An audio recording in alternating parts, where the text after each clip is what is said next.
旧历8月15是中秋，嘛是台湾府城庙的范家将军的圣诞。庙方今仔日办跋杯比赛，请真侪乡亲拢要来试看家己敢有王手。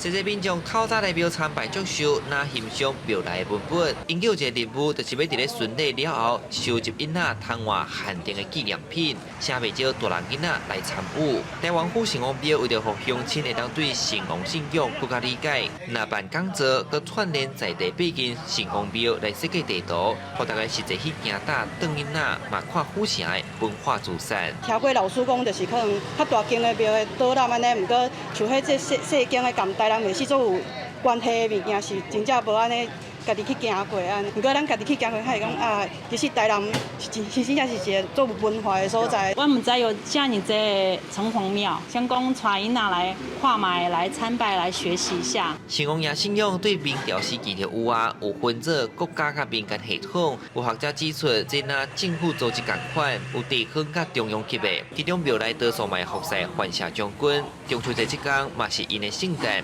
庙方传翁仔互乡亲跋杯刺手气，求一个好彩头。国家系统就是讲和行政的层级有关系，比如讲国家级的有一个国家级的城隍，啊府有一个府的城隍，啊民间的系统就是民间的人士按原乡啦吼请来的。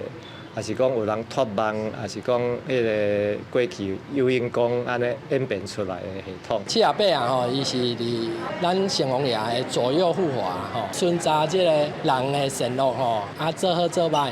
啊！你咧安做监督。学者指出，城隍这两个字伫过去有非常甲好生活的代表，主要有一个保护一个城市的意义。即阵时代改变，嘛演变参信仰有关联。庙方中秋节办活动，嘛互民众有一个无共的体验。记者从台南采访报道。